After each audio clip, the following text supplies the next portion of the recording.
Hello, welcome to How Many Things. I'm Michael, and with me is my good friend Tom. that was deeper than usual. Are we going to go through a different range next week? We're just going to go Let's up make and it a bit up. Tom. No, just a pitch every week. Tom. I mean, pitch is probably quite apt considering what our episode's about this week. So yeah, no. What are we talking about today, Tom? Musicals. You can sing better than I can. That's a fact. Tom, what is it for the ignorant, for the uninformed, for the uncultured and the uncivilized? What is a musical? Well, I went and googled for a definition. Sing the Probably answer. Wikipedia. Sing it. Musical theatre is a form of theatrical performance. I was not expecting to have to sing that. Sing it all. Sing the whole paragraph. Remember, Tom, it's musicals. We can't go dark. We have to keep it happy. Yeah. Keep it gay. Keep it happy. Keep it light. Keep it gay. It's a complete stage fright, not knowing how I do this at all. It's fine. I'll cut me being confused. No, don't do that. Let people laugh at your incompetence. We'll see whether people are more bothered by the hum of my microphone or your inability to form sentences. We'll finally settle the content versus quality debate. I'm just going to read it out, I'm afraid. I don't have a tune in my head at all, so I just can't think of a tune. Give me a tune and I'll try and do it. But I don't have anything in my head that I like. So musical theatre is a form of... fails on words too. Not a good day. Musical theatre is a form of theatrical performance that combines songs, spoken dialogue, acting, and dance. The story and emotional content of musical humour, pathos, love, and anger are communicated through words, music, movement, and technical aspects of the entertainment as an integrated whole. Although musical theatre overlaps with other theatrical forms, like opera and dance, it may be distinguished by the equal importance given to the music as compared with the dialogue, movement, and other elements. Since the early 20th century, musical theatre stage works have been generally called simply musicals. That's way better than what I was going to manage, so... It wasn't really singing so much as theatrical nonsense, I guess. But I guess that's what musicals are.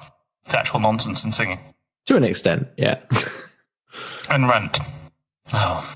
Was that a sigh of not liking Rent, or a... No, that was a sigh of Rent being a horrible mistake.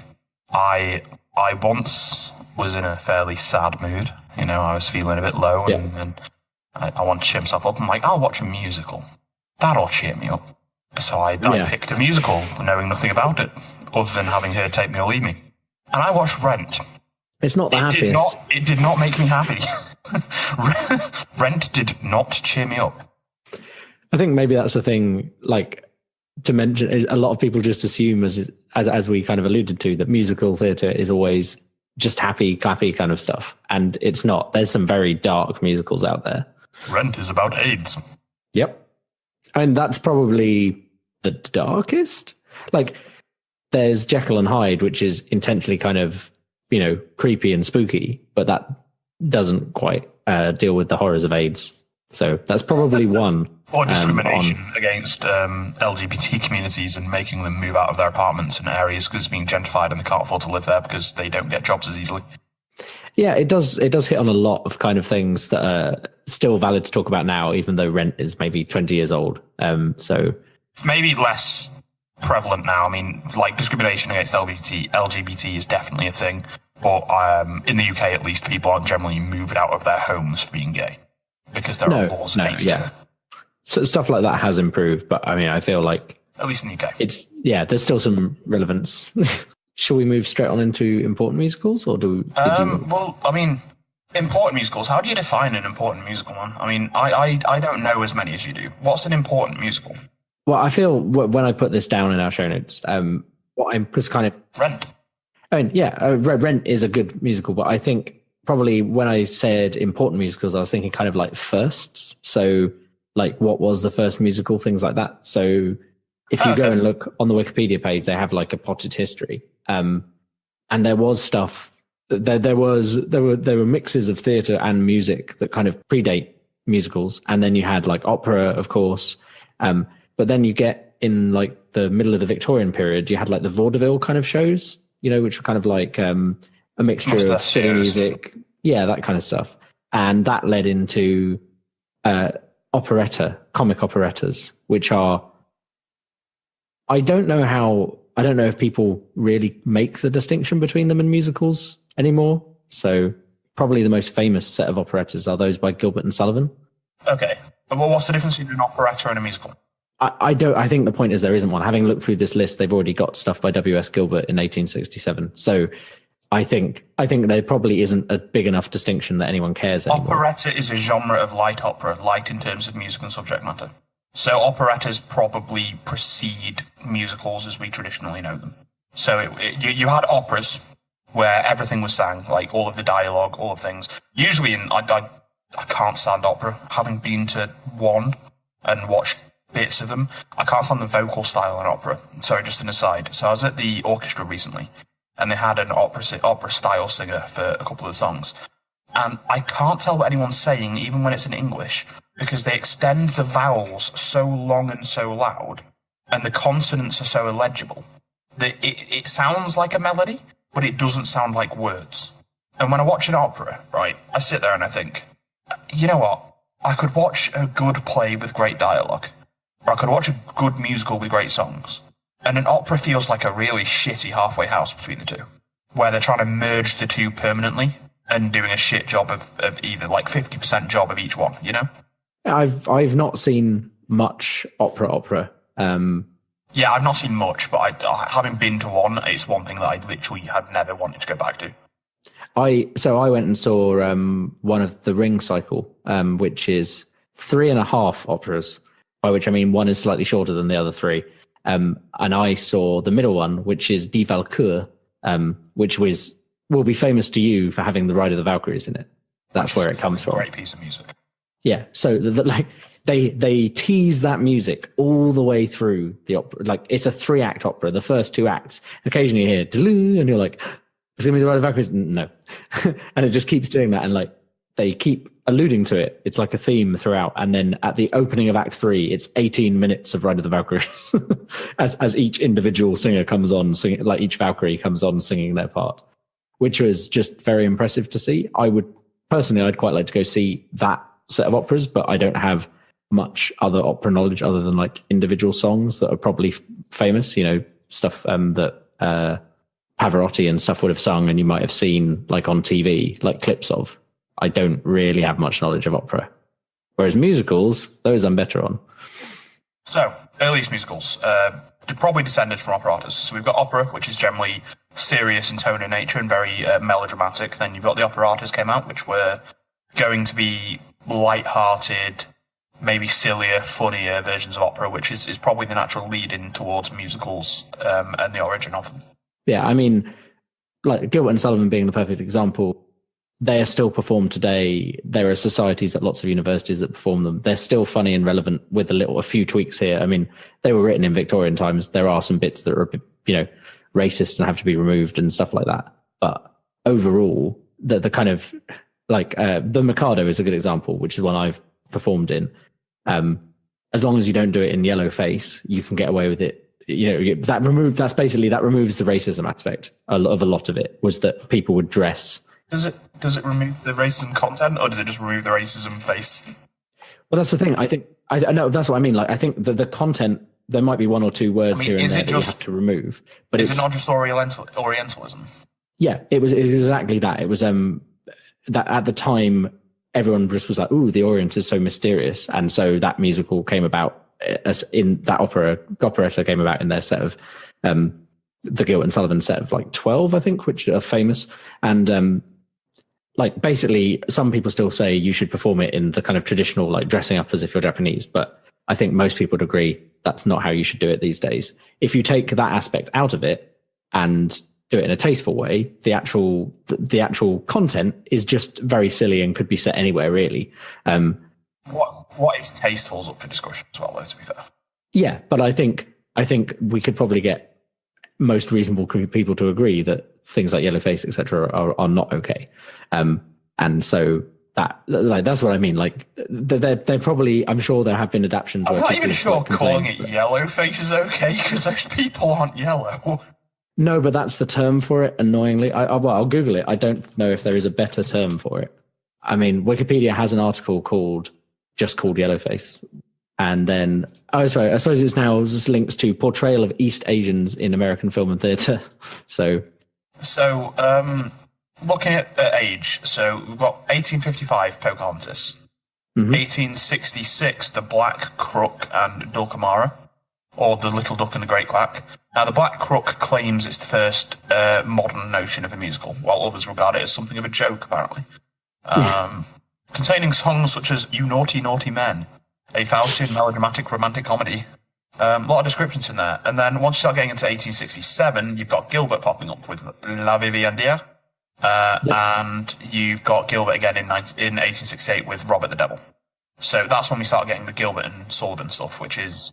So that's Gilbert separately. It's when Gilbert and Sullivan became like a duo that you start to see the famous ones. I'm trying to find the first instance. So Gilbert appears to be like an early adapter, and then when he meets Sullivan, that's probably when you start to get musicals as we know them, really, because they're so heavily influenced by Gilbert and Sullivan, just as an entire genre. It took, I think, decades for people to move away from the Gilbert and Sullivan idea, didn't it? Yeah, I think it did. I think that was very much turn of the century style of operetta and then musical. And then I think it's maybe about 1900 you start to see things like The Messenger Boy and things like that. Oh, that's still a musical comedy. That's 1900. And then there was another one that's like 1901, I think. The Wizard of Oz is 1902. Yeah. Like The Wizard of Oz has been done multiple times. Obviously the famous one is the movie, but which is not a musical. But there's a few in like the 1890s that come under Edwardian musical comedy. But again, they're all kind of musical comedies. And as you say, it's like Gilbert and Sullivan had stopped, but they still had a big effect on the kind of stuff that followed them. And when do we think all the dance came into it as well? Was that from the start or was that later on? I don't actually know on that, but I imagine since it kind of came out of vaudeville, the idea of silly dancing would be in there. There's definitely silly dancing in Gilbert and Sullivan. But again, how, the actual music I have some of the music for some of the Gilbert and Sullivan operettas, and it's quite light on direction.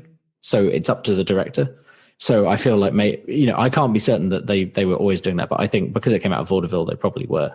And then like the idea of showgirls, I think was probably a more Broadway kind of 1900s. And presumably they were wearing a lot more in the earlier days of it because of the kind of prudish nature of kind of the, it was that kind of time where people would, faint if you had a skirt that was too high, that kind of thing. So I think there would be showgirls, but what they were wearing would be quite different from what people wear today or did in the 80s and so on. So we've gone for the early musicals, but I mean, when you say first musicals, so those are the first musicals, but when you're talking about importance, there's going to be the first musicals that did something. And as someone who's more embedded in musical theatre than I am, can you give examples of the first musical that did something, that did something new? I'm trying to think. So there's kind of, in a similar way to how there's the Gilbert and Sullivans, there are kind of eras that you can think of. Like, I think most people will have heard of at least one Rodgers and Hammerstein musical. The easiest one is probably The Sound of Music. Right. Most people have heard of The Sound of Music. Rodgers and Hammerstein did a whole swathe. They're very American, 1920s to 1940s. They were kind of active. And they did a whole range of stuff. And I think they kind of brought musical into what we would consider I think that's kind of what most people would consider a musical, like things like The King and I and stuff like that as well. And then more recent musicals kind of changed things. So I had a list earlier of kind of like, Rodgers and Hammerstein, I got the dates off a bit. They were more through the 40s and 50s because Sound of Music's 59. So I found one article where it says, noteworthy musicals. Oklahoma in 1943, where popular tunes inevitably came from Broadway musicals.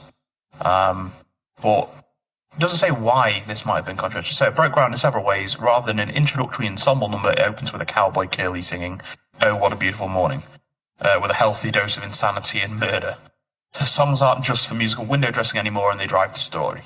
So someone here is crediting Oklahoma with making the songs serve a narrative function. Yeah, I mean, that's kind of listed. So on the Wikipedia article talking about musicals, they have the golden age of the 1940s to the 60s, and that's Oklahoma is the first one mentioned there. So I wouldn't be surprised if that is correct. We've got West Side Story in 57. Yeah, that's very famous as well. No profanity and only one gun, but a gang version of Romeo and Juliet packed with racial tensions and bittersweet conclusions. Hair in 1968. Rock and Roller drafted during the Vietnam War with an attitude of rebellion, together with 2 crossover hits and a nude ensemble scene. Yeah. Well, might want to watch that one. Jesus Christ Superstar in 71 by Andrew Lloyd Webber, who I'm reliably informed is an unpleasant person, but hey-ho. He has put on some fantastic musicals. The first rock opera. So, is that Rocky Horror? Jesus Christ Superstar. Oh, I see. Okay. I was going to say, Rocky Horror and all of those are very early 70s. So how's a rock opera different to a musical? So I don't know. So rock opera, I would consider a rock opera to be something, I would consider that to be like an album or maybe a movie as opposed to like the show. I think while you can have filmed musicals, Tommy, for example, is a rock opera and not a musical. I think it's quite narrow. They're like concept albums that are filmed and potentially were staged. I don't know. Well, Jesus Christ Superstar has been given as the example here. Oh, I see. No, Jesus Christ Superstar is a musical. I wouldn't call it. Well, they said it's the first rock opera with all of the dialogue set to music. Okay, so if you click through onto rock opera, it says that rock operas are a collection of rock songs with lyrics for a common story, and they're typically released as concept albums and are not scripted for acting. So, okay. So then a rock musical. So if Jesus Christ, the 1970 concept album that they released would be a rock opera, but then when it came to Broadway in 71, it would become a musical. So a rock opera would be designed to be entirely musical, whereas the musicals would have theatre, music. So they'd have dialogue and improvised scenes, and not improvised, but scenes between the songs as well. Whereas a rock opera would be almost entirely music, like an opera. Yeah, and I mean, you still have that today, like that. Some musicals have like spoken scenes in between, whereas others, like more recent examples being like Hamilton and Les Miserables, they're almost entirely music. Like when someone would be talking, they're in fact just singing their words. They might just be singing it all in one note or something, but they are kind of singing their words. Have you heard Hamilton's of The Wiz? a bit different because. So have I heard of The Wiz? I think I have, but I don't think I've ever seen a it. nostalgic fable from 1975, The Wizard of Oz, redesigned by Jeffrey Holber for an all-black cast with an R&B score. I think I've heard of it. I've never seen it. It's clearly a precursor to Hamilton, isn't it? With an all-black cast, etc. A reimagining of pre-existing things or events. It's described as the super soul musical, so it's kind of. I'm really interested to see how racist it is. I mean, I imagine if it wouldn't be racist if written by the right people. I don't know who wrote it. Charlie Smalls did the music. They all seem to be like soul musicians who did it, so presumably it wouldn't be. Then they've got a chorus line and Rent in the list. Yeah, a chorus line. There's a famous song in a chorus line. I've only recently listened to it, but like it gets parodied in The Simpsons. I can't remember the exact song, but it's the one that turns into. It's the one they parody as turning someone inside out in The Simpsons. So it's like kind of clearly it was it was kind of a popular thing in like the early 90s or late 80s because it worked into The Simpsons in one of the earlier episodes. And then Rent is listed as some interesting points. Many conventions such as dimming the lights and an overture are discarded. The rock adaptation of La Boheme also narrowed the gap between musicals and popular music. And even the Back to Basics 2-level set made a statement. "We've moved on from big splashy sets," said Williams. "You don't need helicopters landing on stage." Yeah, I mean, some of the older especially like the Rodgers and Hammerstein they would tend to have some kind of big like dancing scene. Especially like, I mean, The King and I is famous for having its dancing scene, like in the palace. And then you have Sound of Music. I don't think has a big dancing scene that I can recall, but like it has set pieces like when they have all the children. It has one of my favorite stage directions of all time, which is the children are passed into the machine, which sounds really creepy, but it's this way they have of the kids like spinning each other round to get to the end of the line. They describe it as the machine. How is that any better than Shakespeare's Exit Bear stage left? That is also one of my favorites. Exit Pursued by Bear, yes. It's like there's sometimes you see these things when we're actually performing them and you're like, that is hilarious. I don't know why someone wrote it like that. So we were talking about noteworthy musicals and musicals that did things the first time. So where they changed the game a little bit. So we're talking about important musicals. We've got to consider which musicals came out and changed the way that musicals were done or that they could be done.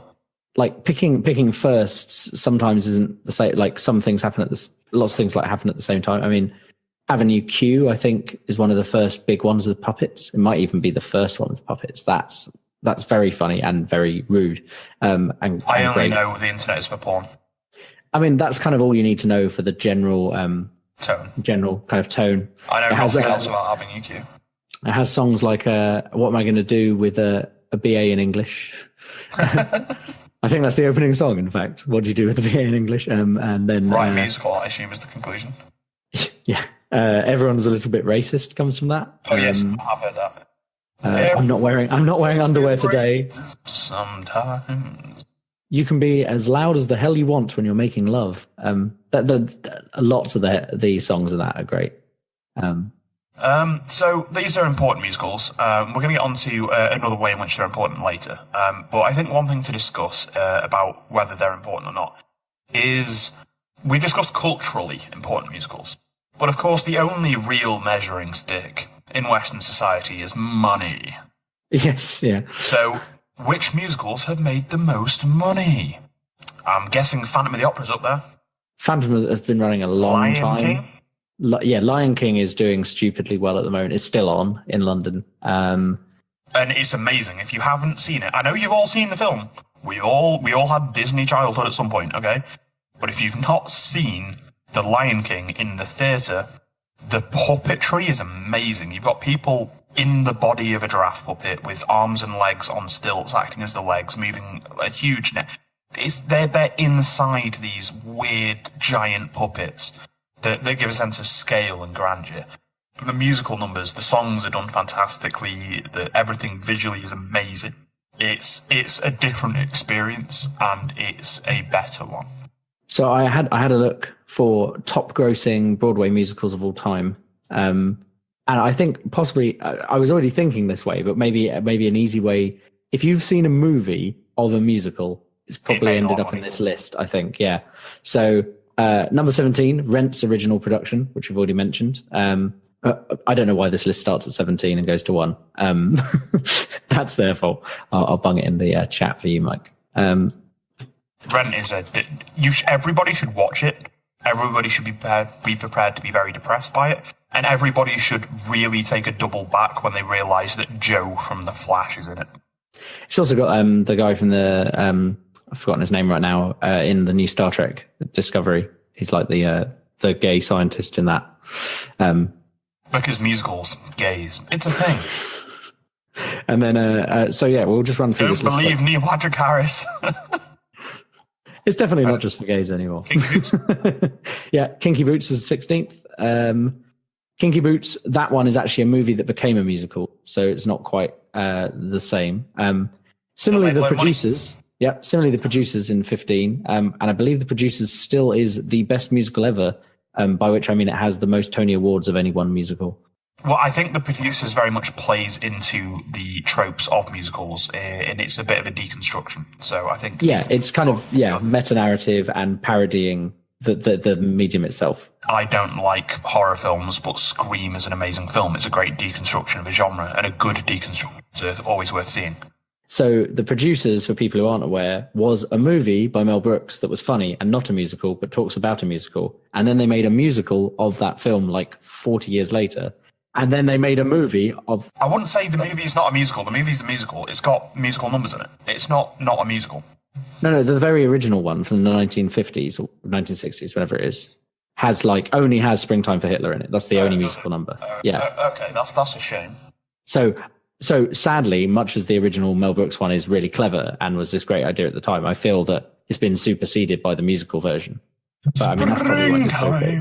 For Hitler and Germany.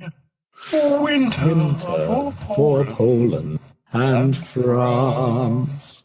In the movie version, the guy who sings that is John Barrowman, but with like bleach blonde hair, which I always find very funny. It's like his only part in the whole movie. So that was a movie that became a musical that then became a movie of the musical that did very well. The Mary Poppins musical, which I don't think I saw. I think that maybe had just been on Broadway. I don't know if it came to the West End. That's number 14. 13, Miss Saigon, which is... That is where the helicopter was mentioned, I believe. Yes, yeah. Helicopter from Miss Saigon. It's a musical set in Vietnam about prostitutes. Mirror of your long time. Yeah, it's kind of that kind of stereotype they're aiming at there, and that had Jonathan Pryce in it, and he was very good in the original run. But that's the one where when they've recast it for the latest run, they've ensured like they couldn't just have a white actor playing a Vietnamese character, so they were like, oh yeah, we need to change this. Aladdin is number 12. That's surprising. And it only opened in March 2014. Which shows you the absolute impact Disney has. Yes, definitely. It's like pulling people in and... Because Disney started with musical films, really, you know. Just films, but when they started transitioning into musicals, and I think Disney had a golden age in the 90s. They're having a new golden age now with Star Wars and Marvel, but the 90s... Mulan, Hercules, Lion King, Tarzan, like some absolute phenomenal family films with great musical scores. Yeah, it's called the Disney Renaissance, and I think it started with The Little Mermaid. I think that was the first one. It's like that entire run of like 9 or 10 pretty much flawless Disney movies. And Donny Osmond did I'll Make a Man Out of You for Mulan. Don't know if you're aware that was Donny Osmond. His daughter said, well, now you've made it. You're officially famous doing a Disney film. To Donny Osmond, you know, the guy's been famous since he was like 7. I mean, famous for being in lots of musicals and stuff. Yeah. And you know, him and his family considered being in a Disney movie to be like a huge, prestigious event. Yeah, there's, depending on what field you're in, there's always this kind of marks of what people consider, oh, well, now you've made it. But yeah, definitely being cast in a Disney movie to do the music, that kind of shows you're at a certain level, right? I mean, Elton John has done a few. And I think we'd all agree that Elton John is famous. Yeah, Phil Collins did Tarzan. Plenty of famous people. Well, number 11 proves you can make a lot of money in a short amount of time. Lin-Manuel Miranda is now very rich. He is very rich. And talking about, you know, having made it by doing a Disney movie, he did the music off the back of having done all of Hamilton. And he is going to do, this has been mentioned so many times, he is going to do the King Cooler Chronicles. And because you mentioned that to me before, that he based the story of Tonight on that song, yes, on that chapter. Yeah. So I think I do hold an unpopular opinion, though, that I don't think Lin-Manuel Miranda is a particularly good rapper or singer. He wrote an amazing musical. He wrote an amazing soundtrack. If you listen to his demo versions of the Moana songs, his vocals aren't very good. And if you listen to, when I first picked up the Hamilton soundtrack, and I've not seen it live yet, but I picked up the soundtrack, I love it now, but it had to grow on me because he's in so many of the tracks, and I don't like his voice. His voice is whiny, sort of outward. Like I mean, I like Childish Gambino. He's got a whiny voice. I just don't know. Lin-Manuel Miranda is not a good vocalist. I can't say he's a bad one, but he's not a great one. I mean, I think I would agree. But I think it just happens to work for me. It just happens to work well with the character he's playing in Hamilton. Like, I think there is that kind of the fact that it is the person who wrote the musical. It kind of feels a bit meta that it's almost like, you know, he's talking about writing his own story and stuff, and he's the guy who wrote the musical as well, and he did a lot of the music, and it's that kind of whole scrappy thing. It's almost like he's telling a bit of a story about himself, and I think that makes it work for me. It's an amazing musical, but I had to get used to it, and I remember one of our friends, Simon, he went to see it, and he saw it before he listened to the soundtrack. And he loved it when he saw it, and he listened to the soundtrack and didn't like the soundtrack, because when he saw it, it wasn't Lin-Manuel Miranda as Hamilton. It was a new guy. Yeah. And he was like, the new guy's just better, just strictly better. The UK cast is very good. Like, considering a lot of people had listened to the soundtrack maybe 100 times before they went to go see the musical. The London cast is very, very good. So at number 10, we have Les Miserables, which has grossed 406.3 million. It opened March 12th, 1987, and closed May the 18th, 2003, so it's no longer in circulation. Well, it's you can go see it in the West End now. That's the original production that they're basing that on. So yeah, Les Mis has come back multiple times, but I've not seen it. I've not seen it live. I've only seen the movie. I know like all the music. It's about the French Revolution. So this is the thing people often get wrong. It's about I think it's the 1812 revolution, which is the one that failed. Okay. I'm going to have to Google it. Yeah, 1812 is the American thing when we fought them and burnt down the White House. Number 9 is Cats. Yeah, Cats just ran for a long time. Is it good? It looks a bit silly. I mean, I'm saying that like musical. That's a ridiculous statement. But so Cats is kind of probably what a lot of people imagine when they think of a musical nowadays. It is very camp. Yeah, it's very leotards and lots of dancers. But the individual songs are great because this is Andrew Lloyd Webber again.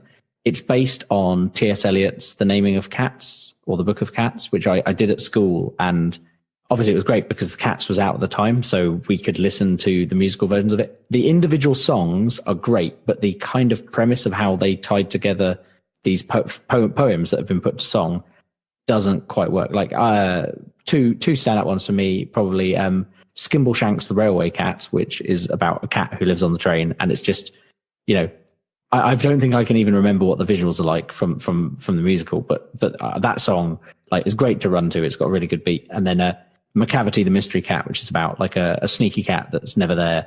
And I think we studied that one at school, the actual poem. So I've always liked those. The original production definitely gets props for having Brian Blessed as Old Deuteronomy, which is really funny if you listen to the original cast recording. Like, that's Brian Blessed, and he's singing. What's interesting as well is how many of these are more modern musicals. So at number 8, we're going Disney again. Beauty and the Beast ran for what appears to be 13 years, grossed 429.2 million. New films just come out recently with Emma Watson and, what's his name? Welsh bloke, Luke Evans. He was Gaston. No one sings like Gaston, no one. I don't know all the words to that one, but I love it. He's very good at expectorating, is possibly my favourite line. Because it's just they were like, we need a word that rhymes here, that means spitting. Expectorate. There we go, that's the opening. It's like, gosh, it just pains me to see you, Gaston, looking so down in the dumps. Every man here wants to be you, Gaston, even when taking your lumps. There's no man in town half as manly. You can ask any Tom, Dick, or Stanley whose team they'd prefer to be on. And then it goes into the whole, no one acts like Gaston, no one wise like Gaston. In a wrestling match, nobody bites like Gaston. I use antlers in all of my decorating. That is possibly. It's just an entire song about how amazing someone is, where every line just highlights what a complete douchebag they are. It's such a brilliantly written, tongue-in-cheek song. And when you think about that as well, that character in that musical, in that film, and that show, it's a character that is supposed to be the hero, and it subverts the trope that the hero is the villain, the hero is the douchebag, but the person that everyone worships and looks up to for all these reasons. It's almost like a comment on culture itself that is just remarkably subtle when people are just watching it. So, what beat Beauty and the Beast, Tom? What came in at number 7? The Book of Mormon. And who wrote that? Is it Matt Parker and Trey Stone? It is indeed, and I think that's probably part of the draw for that would have drawn people in initially. But it is just very, very funny, and the songs are great.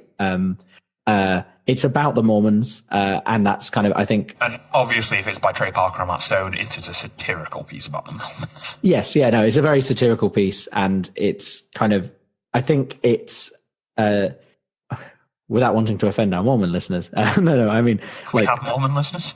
No, we probably don't. Is what my point here. I think it's as a group, the Mormons are kind of, they're interesting in their beliefs, like believing that a American man basically found another book of the Bible and was visited by Jesus in his garden. In his garden in Salt Lake City, and then it's kind of like about taking those very kind of these people are kind of almost brainwashed from birth into believing this, taking them and putting them in Africa. These are the views of the writers of the Book of Mormon, and not the cast of The Heart of Many Things. But yeah, like it's like taking these. It's a kind of a fish out of water story, but like with this guy who like really wants to achieve and just keeps getting it wrong. Like I've done 2x2 from this with my musical group in Surrey, which was great, and I got to be the voice of God. It's called, in that it's just supposed to be like one of the elders, and it's like you're not Morgan Freeman. Calling people out. No, it's not Morgan Freeman voice. But yeah, that was fun. Number 6, Jersey Boys.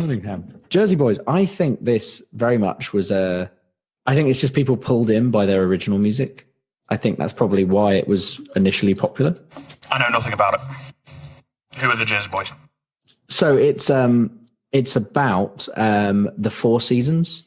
Are they from Jersey? I mean, I assume so. Oh yeah, they're all from New Jersey. There you go.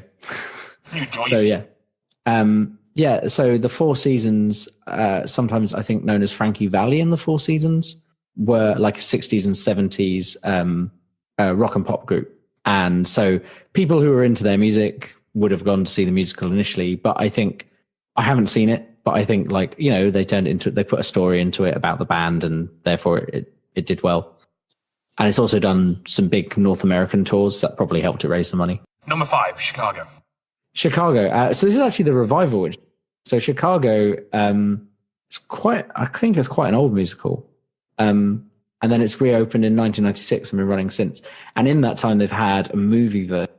Is this one with he had it coming? Yes, it's that one. He went into my knife 12 times. Yeah, the story is about a woman who gets sent to prison, basically, in like the 1930s. Yeah. I think it must have been like post World War One. So yeah. So there was a play in the 20s. That explains it. Okay, so yeah, there was an original play, and then in the 1970s, they did a Broadway musical. And then it's basically toured the world since then, because I know it's been on in London for a while. But then they did a revival. There's now a current West End revival where they have Cuba Gooding Jr. in it. And there was a revival in 1996, which is the Broadway one that's still running. So number 4 is piggybacking off the popular Swedish pop group ABBA, or metal group if you listen to Charlie. Charlie's convinced that ABBA were a metal band. Mamma Mia, again, yeah, this is everyone knows the music, I think, is probably part of it. There is a group of people who go see a musical. Yeah, so again, I think this is probably one where the fact that their songs are popular outside of the musical makes people go see it because they want to see those songs performed live, even though it's not by the original band. Closing in at number 3, Andrew Lloyd Wants Your Money, with the Phantom of the Opera. The Phantom of the Opera. Opened in 1988, still running, 1.16 billion. And this is a man that thinks we should go forwards with Brexit.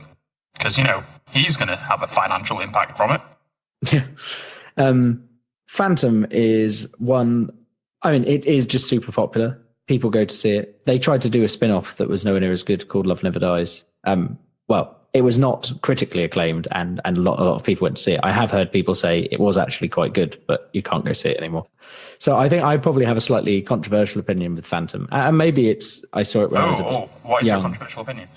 I'm just not a massive fan of it. I think it has one good song, and they repeat it 12 times. The Phantom of the Opera?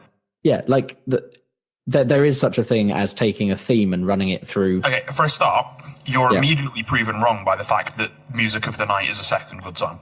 I also quite like Music of the Night, but I when I saw the musical, I didn't like the musical. And I don't know, I've always kind of felt like it's probably because it feels like they just keep reusing that theme over and over again in a way that, like, musicals do that. They will have leitmotifs and stuff that are in all the different songs, but it just kind of felt like it was the same. The story I like. I know why you didn't like it. They didn't keep it witty. They didn't keep it pretty. They did not keep it gay. It's true. But yeah, and I mean, I have had this with Lloyd Webber stuff before. Like, I actually quite enjoy Joseph and the Technicolor Dreamcoat now that I have done it, and now that I've performed it. Like when I was in school, I was like, no, it's a terrible Lloyd Webber musical. And then at school, I performed it, and I was like, actually, it's quite catchy, and I could happily listen to the soundtrack occasionally. Have you read Terry Pratchett's? Is it Masquerade or is it? Yeah. The one where it's basically a parody of the Phantom of the Opera. It's just with a guy the woman cooking the books. Yeah, and the woman who can sing 2 notes at once. Yes, which is a thing. People can do that in real life. Abby Kaplan can do it. Yeah, it's I mean, it's a very rare thing, but I think it's even more ridiculous in the Pratchett book because she can actually sing she can sing in harmony with herself or something. Yeah, no, of course it's magical. But yeah. Silly. Number 2, this recently overtook the Phantom of the Opera. I believe a year ago, Phantom of the Opera was in the number 2 spot. But a very recent musical in comparison, a very young musical, Wicked. I really want to see Wicked. 'Cause I'm defying gravity. No, I've not seen it. It's a sort of deconstruction of The Wizard of Oz, isn't it? A sort of prequel about how Elphaba became rich. Yeah, sets up how all the characters get to where they are at the start of The Wizard of Oz, which is kind of interesting because you know how the plot has to end, but it's one of these ones where the story itself is the journey is what matters, even though you know this character's going to do this by the end. Some reviews have also said it's actually far more poppy than a lot of traditional musicals. A lot of the songs are far more like radio songs. Yeah, I definitely. I mean, Defying Gravity is obviously a famous one, but there's so many of those songs. It has that kind of, I suppose, a bit back to when we were talking about Meatloaf and stuff, where he had kind of these operatics kind of style to his music. Oh, absolute ballads, huge belters. And there's a similar thing here where they have that kind of that awesomeness of having a real orchestra there, but then as you say, the songs themselves could be quite poppy without that, and so it kind of adds something to that kind of poppy music. And number 1, highest grossing musical is Hamlet. The Lion King. So it's African Cat Hamlet. African Cat Hamlet, yeah.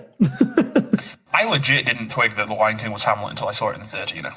I took my girlfriend and her mum to the theatre to see The Lion King, and we were like, oh, this is great. And it got to the point where Scar and Mufasa, spoilers, by the way, Scar and Mufasa, long live the king, and he lets him go to his death. And I thought, this is fucking Hamlet. His uncle's just killed his dad, and now he's going to go shag his mum. It's Hamlet. For clarification, the uncle is going to shag Hamlet's mum, not Hamlet. Yeah. But it's Hamlet. His uncle assassinates the king, his father, and then starts sleeping with the king's wife, the prince's mother. And then the prince comes back, and there's a big fight, and everyone starts killing him. It's fucking Hamlet. There's even a ghost that visits him. His dad's ghost visits him. Why did I never realise it was Hamlet?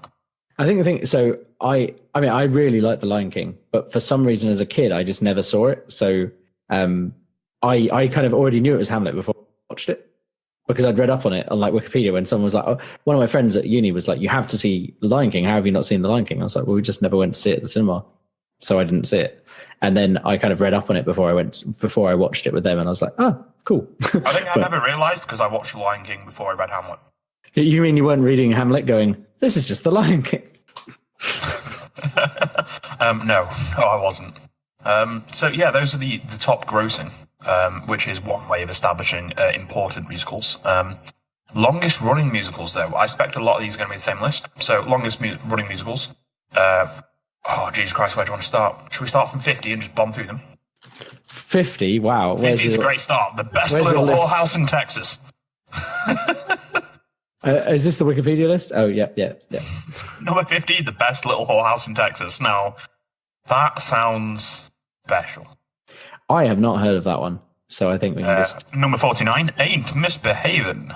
Number 48, Crazy for You. Number 47, Born Yesterday. Number 46, The Wiz, also known as Black Wizard of Oz. Number 45, Hair, which we've discussed. 44, Le Cage Effort. 43, Dancing. Stop me if you've heard of them, by the way. 42, Harvey. 41, Death Trap. 40, Aladdin. 39, Gemini. 38, Ada. 37, Beautiful, the Carole King musical. 36, The Magic Show. 35, South Pacific. 34, which Pippin. I've done. Yep, Pippin's good as well. If yeah. Pippin isn't about Peregrine Took, I'm not interested, so let's move on. It's totally not, no. Well, I'm not interested, Tom. Shut your whole mouth. It's about Charlemagne.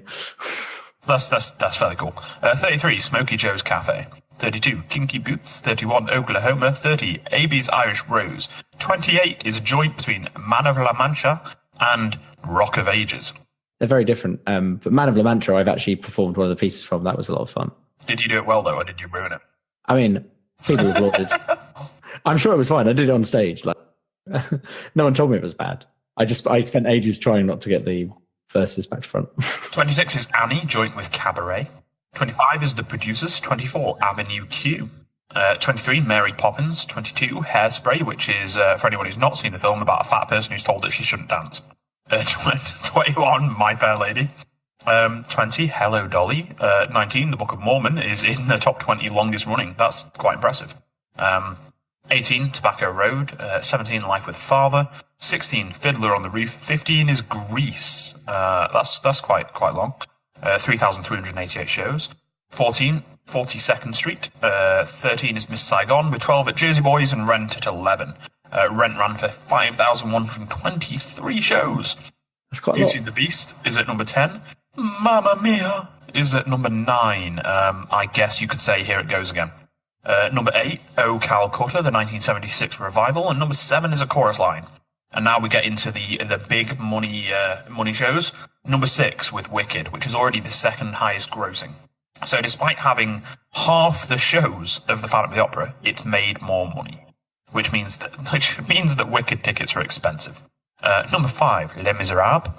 Number 4, Cats. And number 3, The Lion King has run for 8,606 shows, currently running at the Minskoff Theatre. Number 2, Chicago, the 1996 revival, has run for 9,000 shows, and The Phantom of the Opera has had a total of 12,678 performances. That is 3,500 more than second place. That is crazy, but it has been running for 30 years. Well, yeah, but that just means people keep buying tickets. It has a reputation. So, these are some of the highest grossing, longest running shows in musical theatre today. There will be lists from Wikipedia in the show notes. It's very easy to find them. I guess that was what makes them important musicals. We've seen over time they've changed. But what do you think of some current musical trends? Do you think that Hamilton is going to start off the rap musical trend? Do you think we're going to see a shitload of them of varying quality? I mean, yes. Yeah, it's too successful for it not to be copied at all. Like, there's bound to be people trying to copy it.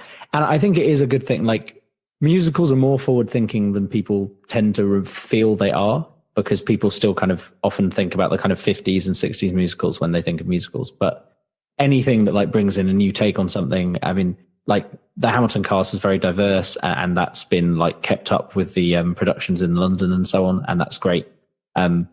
And all that kind of stuff. I think that there's a lot of good stuff that Hamilton has done, but I also do think we're bound to get like 2 or 3 really awful musicals that follow that are going to be like, we tried to do Hamilton, but we didn't quite get the magic of what Hamilton was. And I think Hamilton being like, not that there have been other, like as you said, The Wiz was like based on soul.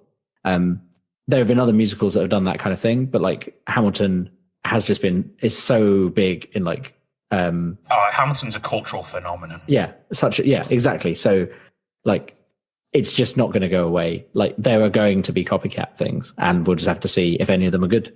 And I bet Hamilton's going to run for a stupidly long time. So, a very interesting fact about Hamilton is someone worked out that because it was in a rap format, it fit significantly more words into the show than most, which meant it told a more in-depth narrative.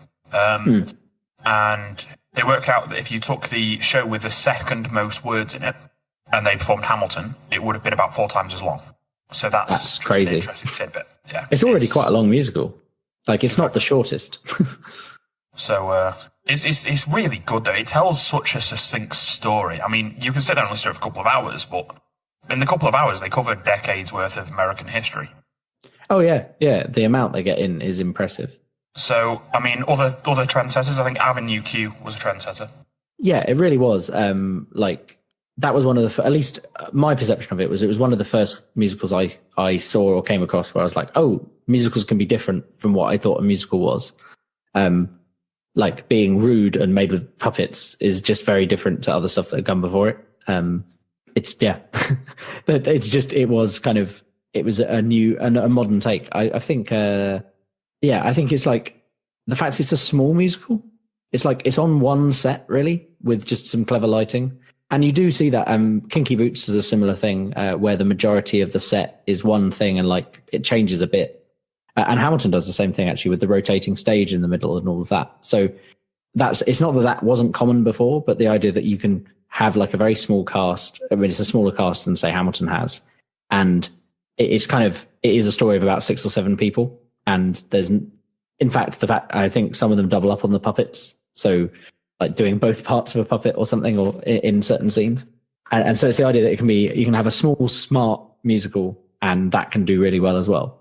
It doesn't have to be big and flashy, like we were saying earlier. So your first musical experiences, Tom, in terms of, there's two categories here, consumption and performing. So what's your first musicals you remember consuming? That would be some of the Rodgers and Hammerstein's ones. So my aunt and my cousins are really into The Sound of Music. But also my dad just loves all the Rodgers and Hammerstein musicals. So if they were ever on TV, basically when I was a kid, we would have watched them. I think my first one probably was The Sound of Music. I can't be 100% sure. Like there's possibly one I saw before, like I could remember, because my dad just had it on. But I'm pretty certain we had Sound of Music at least taped at one point, and so I would have watched it more often than others. And then as I got older, I saw some of the other Rodgers and Hammerstein ones, which are The Sound of Music, despite having the Nazis in it, is kind of quite upbeat overall.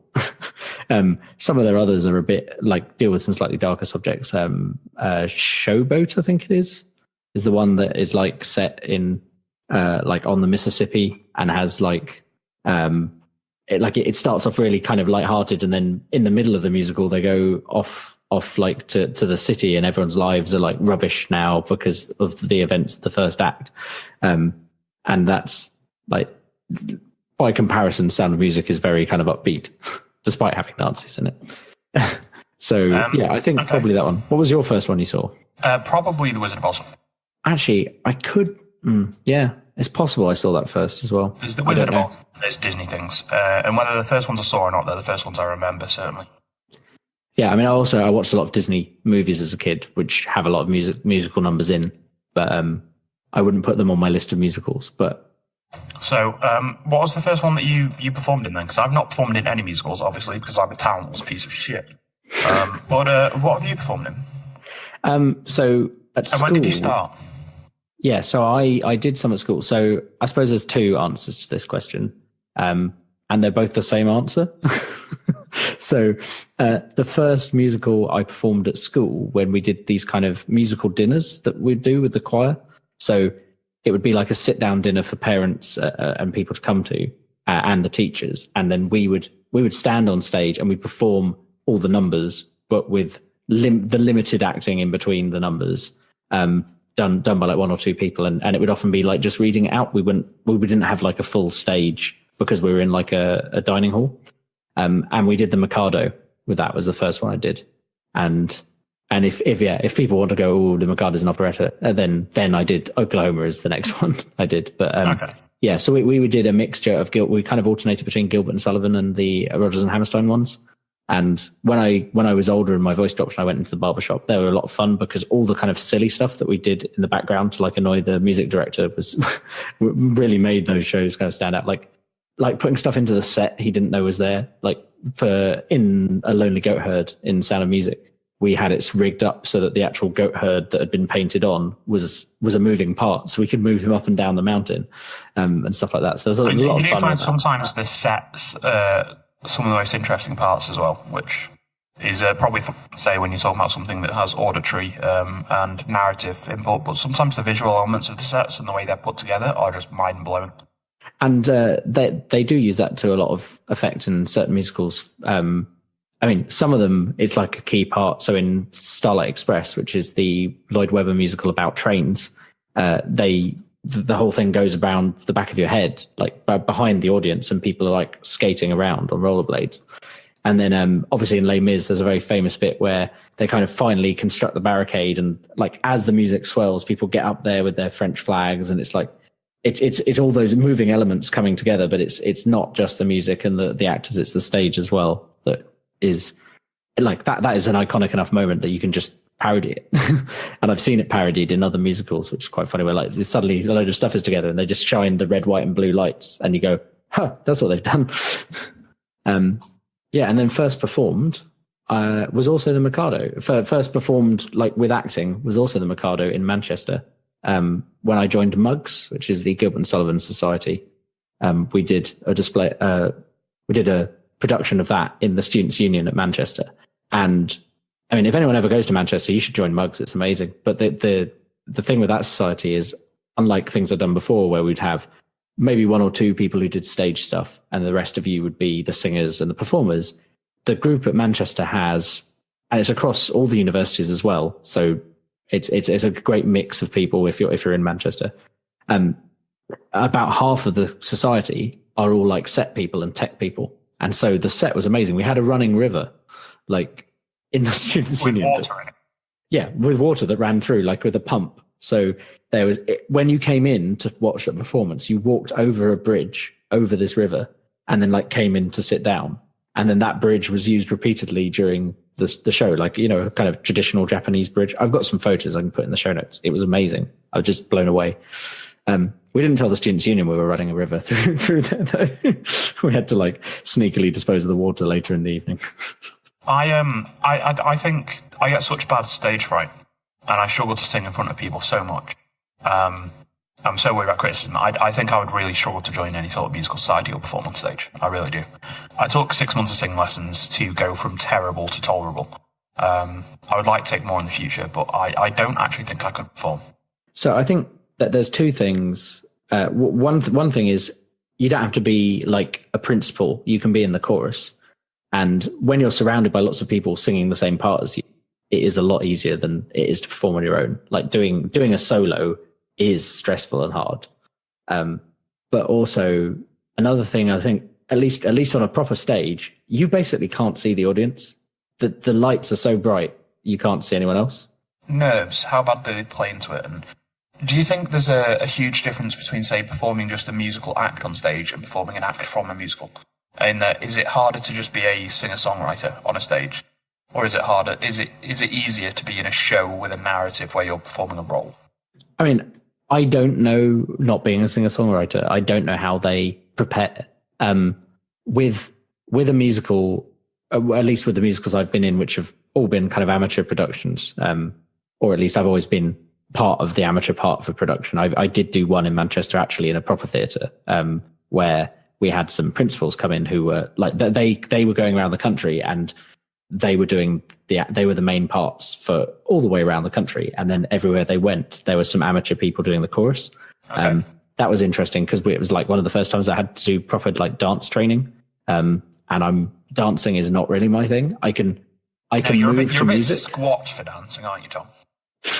It's not really that. It's more that I'm not very good with a complex like set of moves. I'm good at moving around a stage in time to music, but actually like dancing, we had to do. This is like, going to be a very walks. Unfair visual metaphor, but I imagine it'd be like watching a potato do a samba. Oh, not that bad. I'm quite good at like that. Like in a club or something, I can move to music, but it's like freeform. It's fine. You sort of wiggle your hips a bit and gyrate. Oh no, it's much more than that. I mean, I've gone to many a GAY night and stuff like that before. I see. I see there's a slut drop involved then. Sometimes.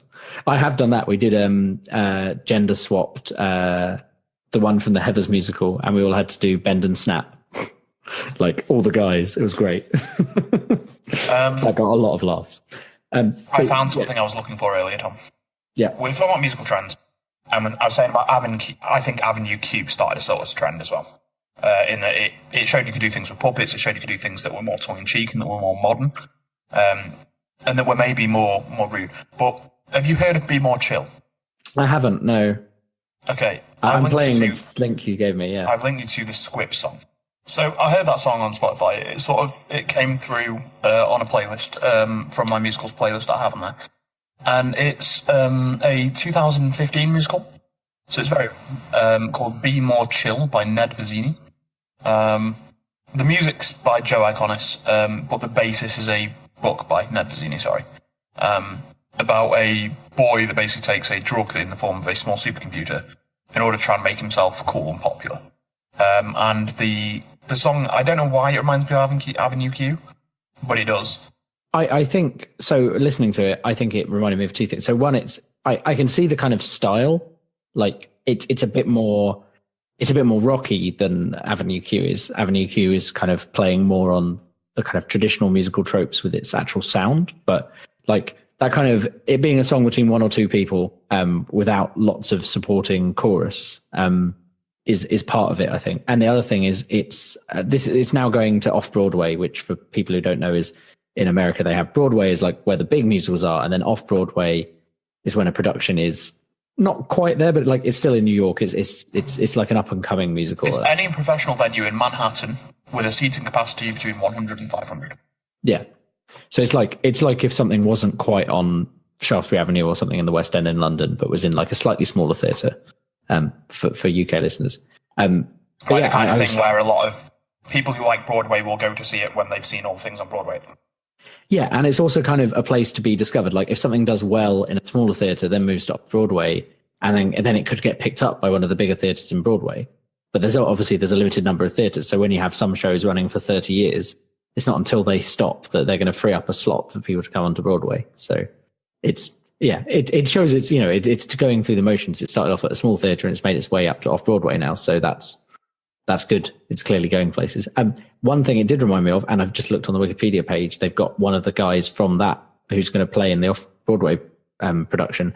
It reminded me entirely of Dear Evan Hansen, which is another kind of school set musical, which is about a guy who one of these people at his school commits suicide, and he has pretended, like basically invents the fact that they were friends because he's socially awkward, and then he has to like fake the fact they were friends by making all these emails, like sending emails from the past. It's a very interesting musical, which I've not listened to all of. But yeah, that's also very popular. And that was 2015 in DC and then 2016 off Broadway. So what are your favourite musicals, Tom? I think probably, so this is a question we used to do like when we got to know people at the start of the year at uni, we would always do like, what's your name? Where are you from? What subjects are you doing? And what's your favourite musical within the Musical Theatre Society? And I think I probably would still say The Producers. Of all the musicals I have, it's my white whale because I've never actually performed it, but we were going to perform it in Manchester, and sadly the theatre we were going to be performing it in, which is like a university lecture hall, we'd booked it and they didn't tell us it was going to be closed for the days we'd booked, so for refurbishment. So we got really close and then we couldn't find somewhere to do it. I've said, what was the point in letting you book it then? Oh, it was a bureaucratic cock up within the university. They hadn't realised that we'd booked it on that day. I mean, that's all university is, right? A string of bureaucratic. So that's a shame. Like, because I was going to be playing Roger Elizabeth Debris, who is the director who does the Keep It Gay number, and also gets to be Hitler when their Hitler breaks his leg. After they do a whole song about how you can't say to someone good luck because that's bad luck, so you have to say break a leg, and then he immediately breaks his leg. So yeah, that is probably my favorite musical still. I really enjoyed Hamilton, and we have Hamilton. My housemates probably it's their favorite, and we have Hamilton on in the house a lot. I would say that Hamilton is up there for me because of how much I listen to the soundtrack without even seeing it. I think it tells a story in a way that is far more in-depth than any other musical I've encountered. And also opened up an area of history. I mean, in the UK, we'd probably never even heard of Alexander Hamilton before that musical came out, and he's one of the founding fathers of America and a revolutionary figure. He set up the Central American Bank. Loads of interesting things about that man. Yeah, it led me into multiple Wikipedia spirals to... Like Aaron Burr, sir. What an interesting man to look at. Because what's interesting is I've seen some historical... or some reviews of Hamilton that have sort of criticised it because it effectively paints Aaron Burr as a villain and Alexander Hamilton as a fought hero. And they're saying, like, there are some views of history where historically you could definitely flip that. So it's really interesting to look at the historical veracity of it, because a lot of people I think that musical is going to be so culturally relevant that it's going to be kind of like when Tesla took on the name of Nikola Tesla, and a lot of people were like, well, who's Tesla? And knowledge of Tesla came back to society, and people were like, wow, this guy was really important. I feel like that musical is actually doing that for Alexander Hamilton, and I think it's going to colour culture's opinion, and people are going to go, oh, Alexander Hamilton was great, wasn't he, without reading the history. Yeah, there's obviously there are like many Hamilton fan groups around, and then there's a Facebook group which is not everything is a Hamilton reference, because there is this kind of especially very young people, it's who teenagers who this might be their first musical they've really got into as fans, like just absolutely adoring everything Lin-Manuel Miranda does and all of the stuff to do with the characters, and then like occasionally they'll just stuff will come over and get posted in this group about how not everything is a Hamilton reference, being like, oh, they mentioned Alex in this thing, it must be to do with Alexander Hamilton. And so there's definitely going to be a positive effect on the kind of the image of Alexander Hamilton.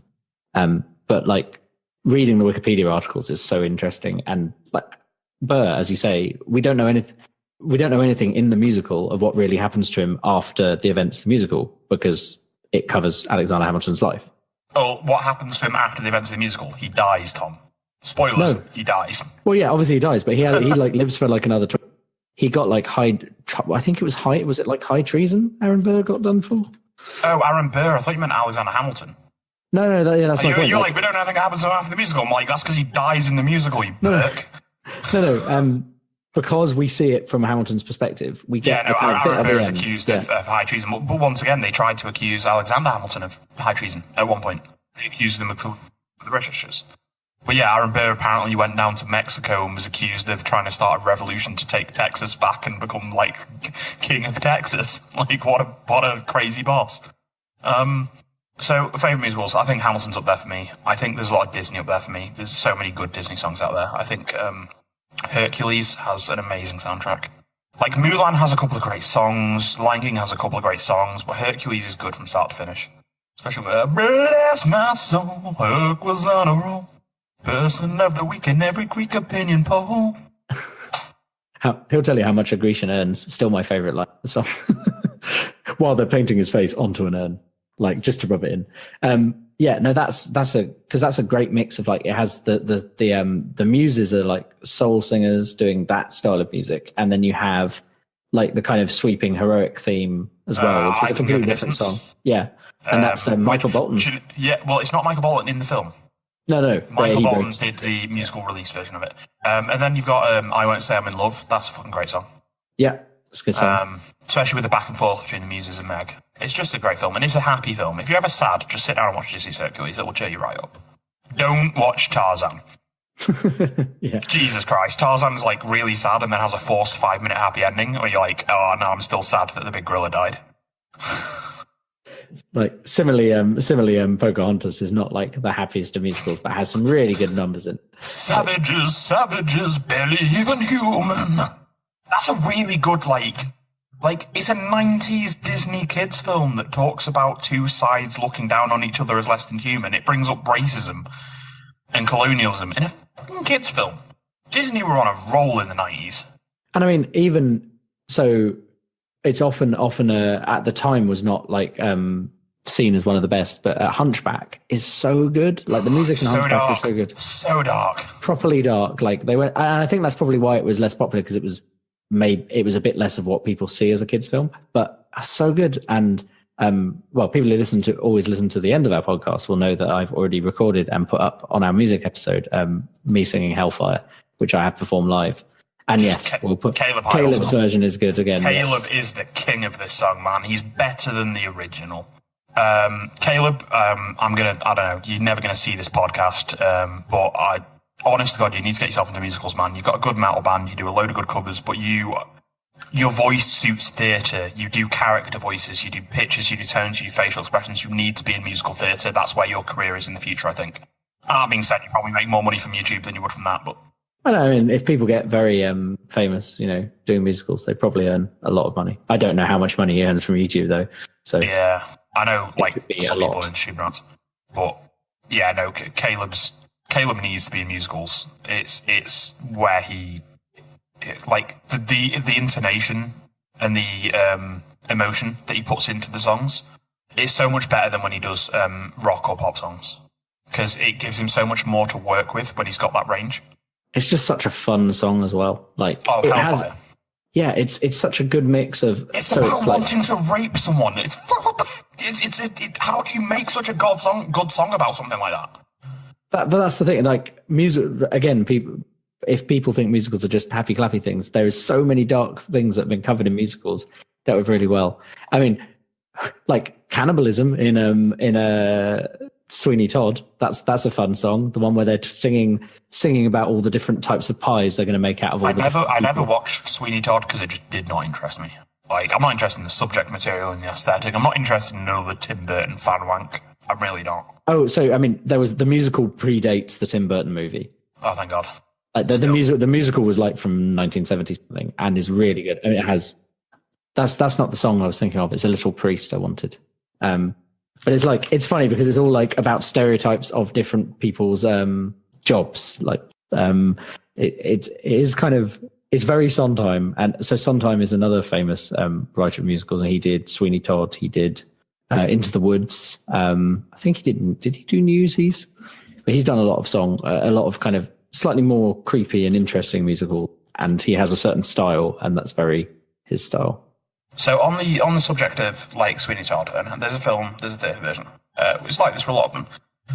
There's a lot of films that started as musicals. There's a lot of musicals that started as films now. Where do we think the differences lie between theatre and film productions? What do we think are the limitations and the possibilities of one versus the other?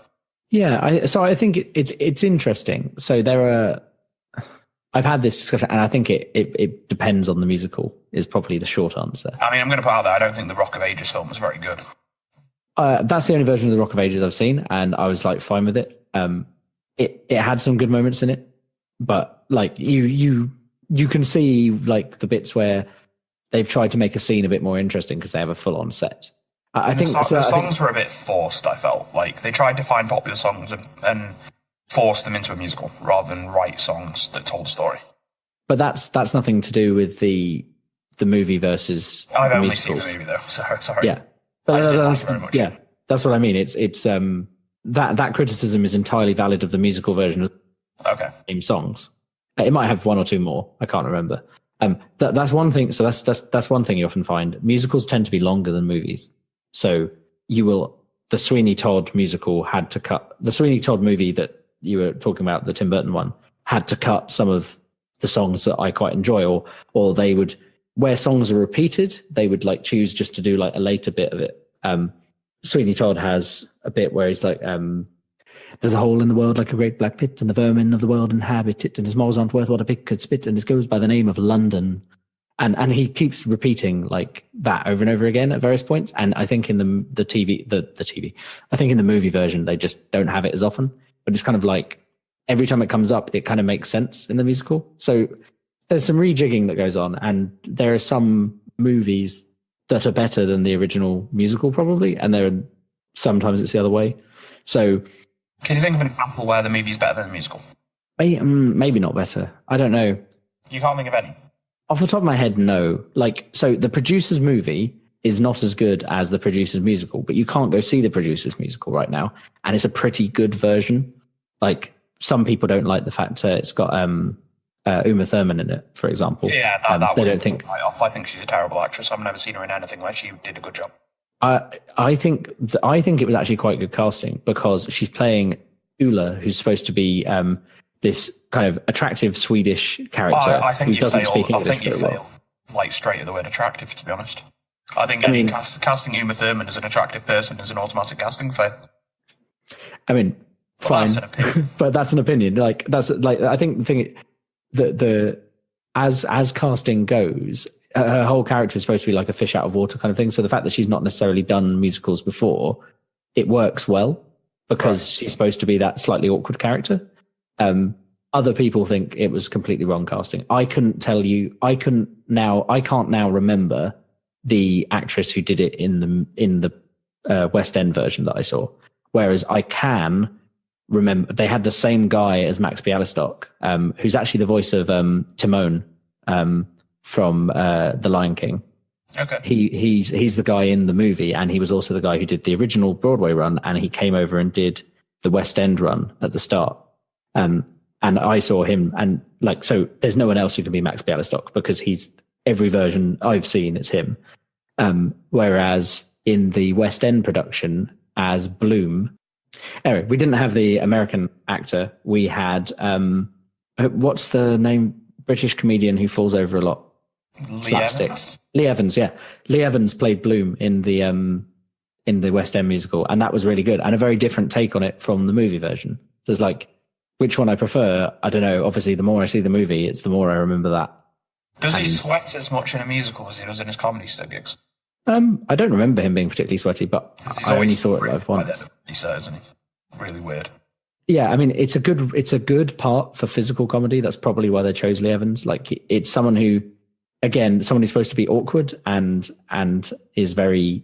There's a lot of physical humor, a lot of falling over kind of stuff for his character. So and I think they played that up in the musical. Okay.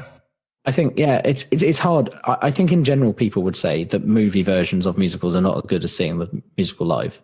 So I was going to follow up with what examples are there of ones where the musical's definitely better than the movie, but that's a redundant question now. Yeah, I feel like, yeah. So there are some things that you can do. Like, the movie can obviously get like different shots that you couldn't possibly get in.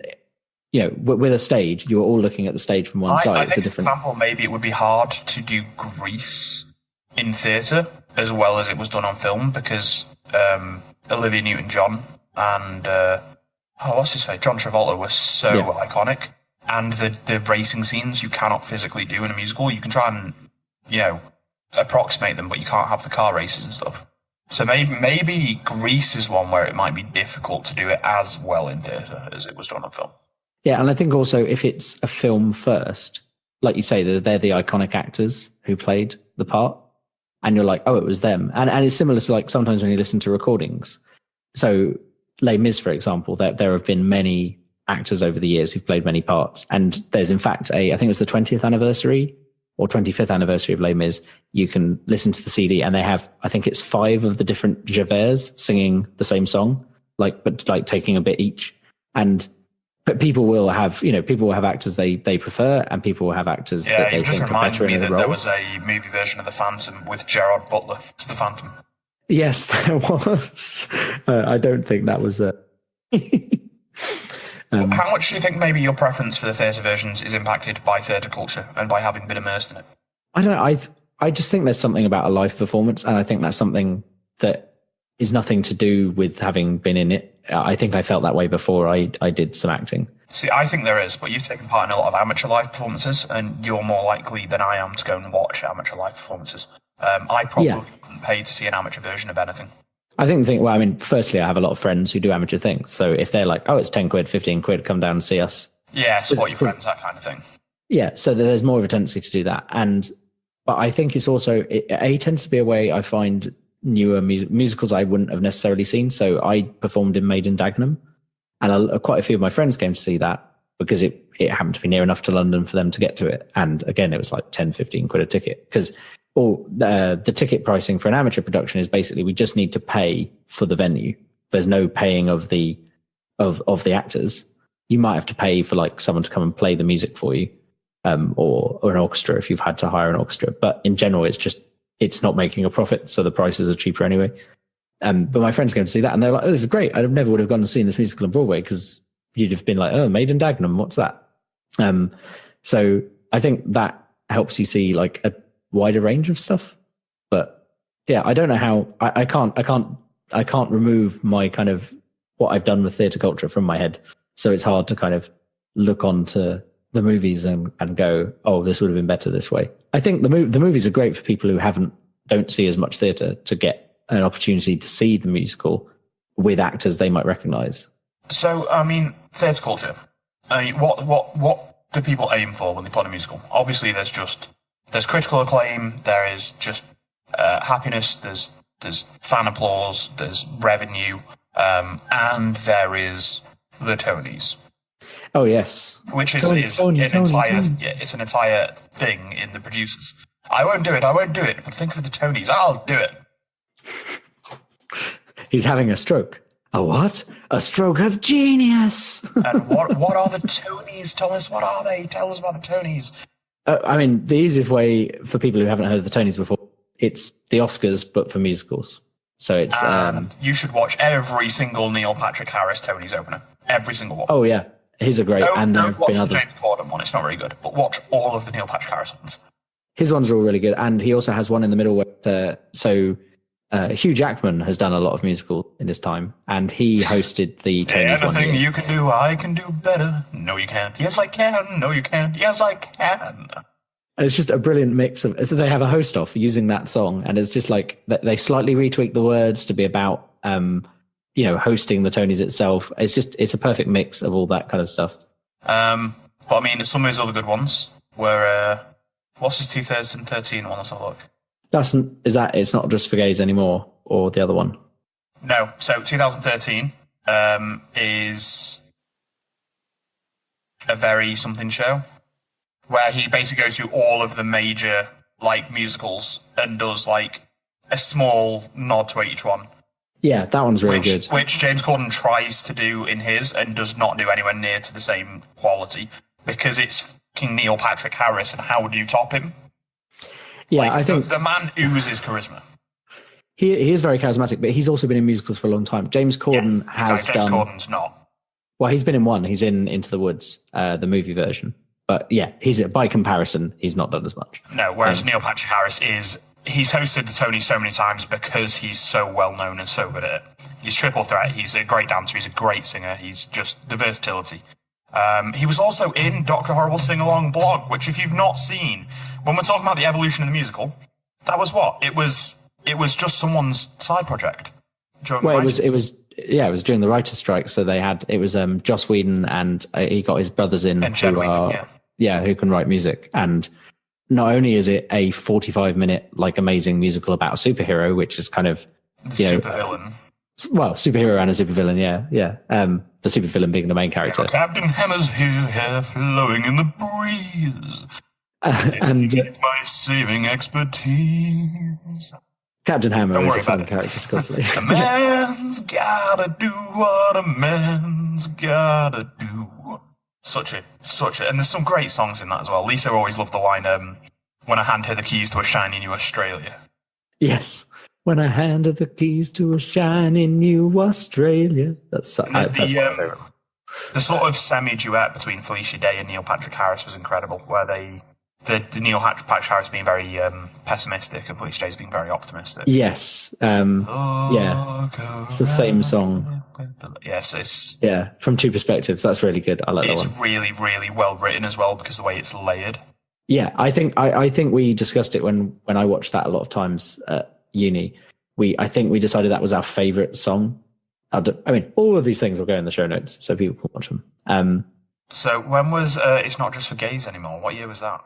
Was that 2011? I think it's the opening of the 2011 one because the bit with Hugh Jackman is in the middle. Yes. So 2011 is It's Not Just for Gays Anymore. Which is once again tongue-in-cheek because obviously theatre is quote-unquote very gay. There's a lot of gay people go into theatre. The fact that you mentioned... I'm just listening to it. It's not just for gays, the gays and the Jews. That's the Mel Brooks nod, obviously. It's not just for gays, the gays and the Jews, the gays and the Jews, your well-to-do cousins that you have to entertain or something. It's such a good... It's so well written. And I also love the fact that has him doing he wears 3 different suits in that, but they're two of them are rip-off suits and he keeps ripping them off. He's amazing. This year, the host was Rachel Bloom from Crazy Ex-Girlfriend fame. And I haven't seen if she did a number. I'm sure she did because she can sing. But I'll put in the show notes a link to this, which is a song she did when she was just on YouTube before she became. Because I knew she did. Yeah, was that Nobody Will Watch Tony Awards with Me? Yeah. So that's very fun. I'll have to see if there's if there is. Apparently if she one did year do a ago she did a song called "I Don't Care About Award Shows." Yes, I saw that as well. I think that was when her show won an award as well. That was quite good. Yeah, no, she's interesting. And also it's good because she's not stereotypical Hollywood, super slim, super beautiful. She's very, very normal.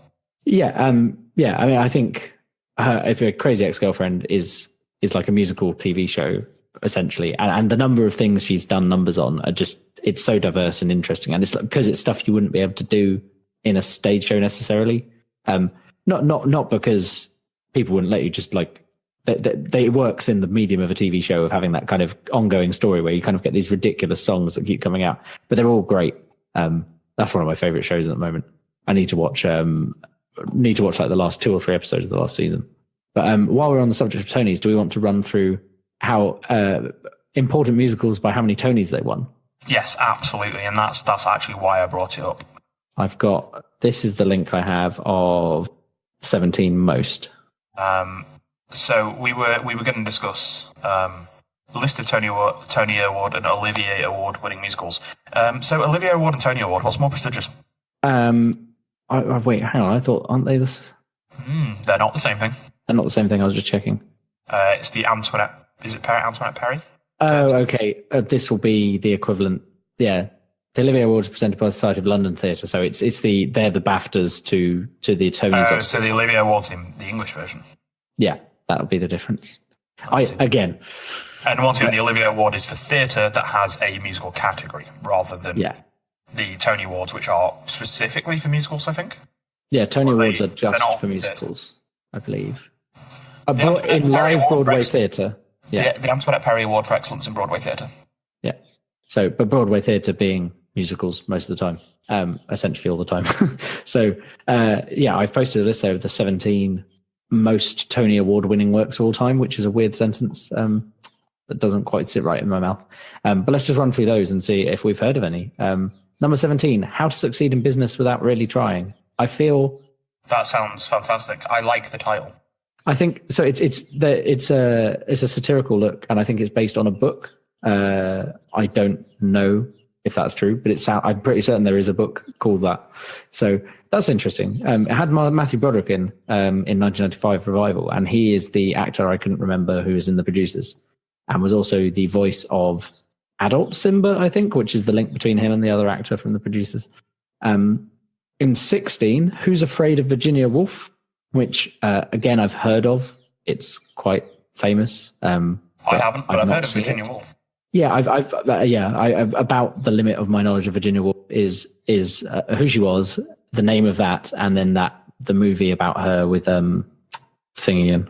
And how many did it win? 5 1963 Tony Awards. Oh yes, sorry, I should have been saying that with the other ones, shouldn't I? So no, there were 9 Tony Awards for How to Succeed in Business Without Really Trying, and 9 for Who's Afraid of Virginia Woolf. Then 15, A Funny Thing Happened on the Way to the Forum, which is that's a Sondheim one. That's comedic Sondheim one, and that's got Nathan Lane in, who's Max Bialystock. And you can just see all these people keep coming up. And that was oh, hang on, why does it say 9? I'm very confused now. 6 awards, because it could have been different years, dude. Also, where does it say 9? Oh, I see. It's not. Yeah, like it has section. It said 9 at the very start. Yeah, so it has a total of 6 in its like first year. So I suppose they're adding up for like revive, because you can get. They always have a best revival Tony, for example. So you could get Tonys for the same musical multiple times. So yeah, A Funny Thing Happened on the Way to the Forum. Kind of camp romp through a Roman. So, The Hilarious Farce tells the story of a Greek slave. Oh, sorry, not Romans, Greeks. Still stop at nothing to win his freedom. I've seen bits of that, but not the whole thing. That is one I want to watch. Then in 14th was Pippin, which is about the son of Charlemagne, as I mentioned before. I have seen that performed in Guildford, and it was really good. It's an interesting musical. It's a story of the son of Charlemagne, but it's being told by like a traveling show. And then like the interactions with the audience are quite interesting because they break the fourth wall a lot. And that had a recent revival as well. Then in 13th, still on 9, this is A Chorus Line, which I've not seen. I've heard a few things about. I wonder how, when they all have the same amount, they're placing these in any order. I don't know. I think they're just putting them all together. They're all like equal, right? But they just wanted to put them in a list. And then in 12, Book of Mormon, also on 9, which we've already discussed. There's not much more to say about the Book of Mormon, I don't think. It's funny. 10 Tony Awards. So we come into number 11, Kiss Me Kate by Cole Porter, which probably it's a retelling of The Taming of the Shrew. And I've not seen it, I don't think. I've just heard of it. Then 10th, Hello Dolly. Again, one I've heard of but not watched. Number 9, Fiddler on the Roof, which that's famous for the song Fiddler on the Roof, which is it's like about a Jewish milkman, and it's kind of like a small village and how people grow up different to their parents and stuff, and how tradition interacts with it. That has some very good songs in. I had to do the Fiddler on the Roof as an audition song once, so I listened to that far too many times. In 8th, Sweeney Todd, which is Sondheim, as I'd mentioned, and the original version of that had Angela Lansbury as Mrs. Lovett, the pie maker. See, Billy Elliot's at number 7, and there's one that started as a film, and I've not seen the musical, but by God, is it a good film?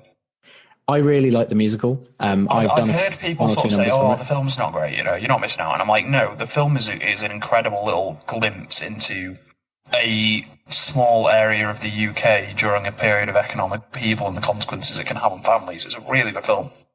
It's there's like this small subcategory I feel now of movies about northern towns, because that's what a Kinky Boots is about as well. It's about like a shoe factory that's closing down up north, and then he has to decide whether he's going to save the factory or he's going to move to London with his girlfriend. And I feel like that's kind of like a subgenre we have in the UK of these kind of musicals. And yeah, Billy Elliot has some really good numbers in. Like the one during the miners' strike is great because it's got like Cockneys on one side and miners on the other side. And it's a really cool piece to do as an ensemble, because you have bits where you're singing in harmony, because the idea is you're all men, right? You're all like working men, and you all have this kind of similar thing, but then you turn on each other because like your job forces you to turn on each other. It's really interesting dynamic. I like that. And we have number 6 with 11 Tony Awards, La Cage aux Folles, about gay parents and drag queens, which I've not seen. It looks like it's full of drag queens though. Also on 11, Hamilton. Hamilton does have the most nominations ever. I think it was nominated for 16 Tonys. And of course, there's always a possibility it will win some more in the future. So it doesn't have to be a revival, though. Or can you just win every year? I can't remember what the other ones are. There's a whole range of different awards. It won for leading actor in a musical with Leslie Odom Jr. Surely the leading actor in the musical was Lin-Manuel Miranda. Well, you can have multiple leading actors. Right. Like you could have parts like Aaron Burr. You could argue Aaron Hamilton or basically just major parts, basically. Yeah. So they have 1, 2. There's leading and featured actor in play, musical, actress as well, play a musical, and then there's best musical, best revival, best direction, best book, best original score, orchestrations, choreography, scenic design, costume design, lighting design. So you could revive. It was Aaron Burr that was nominated. Yeah. So you could revive a musical and then get the best, like you could totally redo the costume design or something and win for that as well. Okay. So yeah, Hamilton on 11 at the moment. And then up to 12 Tony Awards, we have Death of a Salesman by Arthur Miller. I read an Arthur Miller book when I was a kid and didn't like it. I have not ever thought of as a musical. Like, it's a play. It was not originally a musical, I can tell you that much. No, I think because Tony Awards can go to plays. Yeah, no, Yeah, I think it's just they tend to go to musicals now. Okay, right. Because they can technically go to. So if the play was performed this way, best actor in a play. Okay. Yeah. Death of a Salesman. Have you read or watched it? No, I'm aware of it. Really good. As is View from the Bridge. I see. View from the Bridge was the one I really didn't, because we had to do it GCSE. You didn't like it. See, I did it at GCSE and thought it was very good. Arthur Miller is a fantastic playwright who explores some very interesting issues surrounding American culture, which, in a period when it was very much patriotism and the American dream, he was very critical of it. And The Death of a Salesman is a play about somebody realising that just because anyone can succeed doesn't mean everyone will succeed. And it's like struggling against this and always trying to fulfill the American dream. And the point of the play is that the American dream is a dream. It's not real. It's great. Yeah, no, that does sound interesting. I mean, maybe the problem with The View from the Ridge is I've never actually seen it. I've read. And plays are not designed to be consumed as a form of revenue. So there were bits I liked in it, but I just remember. I think that's a major issue with GCSE English, is that we read plays and then we dissect them as a book. And plays are not. That's not how the only people that should be reading plays are directors and actors. Everybody else should just be watching plays. They're a form of visual auditory media. They're not supposed to be consumed as words on a page. That's not how they're supposed to be consumed. Yeah. And kids are told to read Shakespeare at school. Nobody likes reading Shakespeare. Watch it. Yeah. I think I've just realised as well, like, not only does this list have plays in, which that's the only one, so it's fine. But they're doing like cumulative Tony Awards, which is interesting because I think the producers still count as having the most, even though it's second on this list, because it got the most in 1 year. So I think it's a way of looking at it. So the thing with the revivals, I don't think is how people normally do it. So that's how Death of a Salesman's got up there with several really good revivals. Cabaret is number 3, which I don't know if we discussed it earlier, but we did. It's set in Weimar, Germany. That is a really interesting musical. It has some famous songs that people have probably heard, like Willkommen, Bienvenue, Welcome, and Life is Cabaret and things like that. But yeah, it's just a really interesting movie because it's a weird place to set. Like I've only seen the movie version, not a live production, but it's a weird idea. The idea that you'd set a musical, then it doesn't seem like somewhere you'd want to set a musical, but it works. It's very good. It's about how their lives are affected as Nazism is rising, and they're like various characters who are Nazi sympathizers or not. So number 2 is your favorite? Yep, number 2 is Producers, which if you aren't counting revivals is the most, because it got 12 in 1 year, which is one more than Hamilton got. And admittedly, I do think part of that is due to the fact that it is kind of parodying Broadway itself, and so like it was kind of written to win the Tony Awards, if you see what I mean. Yeah, especially it specifically mentions them by name in the play. It's written for people in theatre. The Producers is directed at people who participate in theatre. So of course the people who participate in theatre that make these judgments are going to love it. They're its target audience. I think one thing in this article, they have photos like from the stage productions. One thing that's worth noting when we're talking about film and stuff earlier, the Tim Burton version of Sweeney Todd is he got a load of actors who are famous to do the musical version. And that's the same thing that the Les Mis movie did, where people say, oh, it's not as good as actually seeing the live thing. It had Sacha Baron Cohen and Hugh Jackman, etc. Yeah. I mean, Hugh Jackman has been in legitimate musicals, but a lot of the others hadn't. Whereas the Producers, that photo that's in that article, that's the main cast of the original production. They're also the main cast of the movie. Yes, they have Uma Thurman and they have Will Ferrell in as kind of minor characters, but the main cast are the same people. So that probably is why the Producers movie is such a good. It's not so much an adaptation as just the stage put on camera. Okay, number 1 is South Pacific, which is at Hammerstein. Yep, Rodgers and Hammerstein, and that's that's famous for several songs. I'm surprised that that's the best of all the theirs. You know, you'd have thought something like Sound of Music or something would have done better, but there's a difference between critical acclaim and popularity. It's a good musical. Don't get me wrong. It's interesting. I've performed that at school as well. What's it about? I'd never heard of it. It's basically military men, nurses, and so on in the South Pacific during World War II. Okay. And it's just kind of about their lives. Can't remember the entire plot right now, but it's got some good songs. It's got the song "I'm Going to Wash That Man Right Out of My Hair." There's like a kind of when this woman gets annoyed at, I think it's the main character that she is her love interest, and she's like, "No, I'm over him now." That's a good song. And there's just, I'm surprised that it's so high, but it must have had it's quite an old musical that must have had a lot of revivals and therefore had a chance to win a lot of things. So that's the most important by Tony Awards, which is something that every musical theatre production values and covets, I believe. So the last sort of note here is, can we think of musicals from other countries or languages that are particularly famous? I mean, the first thing that springs to mind is Bollywood. So, musicals are clearly not limited to the West. Bollywood is huge. And I think, I've never watched a Bollywood film. I'm aware they exist. I don't know if Japan and China have many musical films. I don't know if South America has many. I think what people can see as a musical is quite a Western idea. That doesn't mean that there aren't things of music in that we should define as musicals. It's just, I think when you say musical, people have a very specific thing in their head. So like Bollywood is a good example because Bollywood clearly has a lot of music in and dancing and so on. I've seen one or two films, one in Bollywood, but I couldn't name a famous one. I don't know what they have. Like Japanese musicals would be interesting. Because I know they've got Kabuki Theatre, but it's not the same thing. Category: Japanese musical films. Anonymous Noise. Brave Records of the Sanada Clan. Daigaku no Wagari Daisho. For Love's Sake. The Happiness of the Katakuris. Ikiteru Koheiji. Interstellar 5555. The life story of the... I'm trying to pronounce fives as S's. Interstellar 5555. The story of the secret star system. Jack and the Beanstalk. The Liar and His Lover. Little Nemo Adventures. This is a small list, man. Princess Raccoon. The Wonderful World of Puss in Boots. There's clearly some Western influences just in the names there, so, and the stories. But yeah, it's worth exploring. I mean, I wonder what they'd be like, and whether how the music would come across, and how different it would be having to read the subtitles and stuff.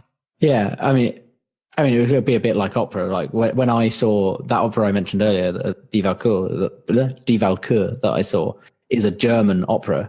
And I saw it with live subtitles in the theatre. So they have like screens up where you can read what's going on because they don't expect you to know kind of operatic German. Hang on. So, you mentioned Interstellar 5555, the 5 story of the 5 secret 5-star system. Which I'm going to try and pronounce that. The dive story of the star system.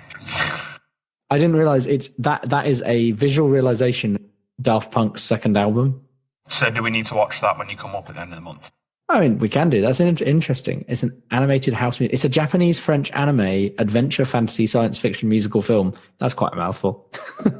And it's based on Not Daft Punk. Not as much as the 5 story of the 5 secret 5 of Daft 5. The film has no dialogue and uses minimal sound effects. There's also there's some facts in the Wikipedia article.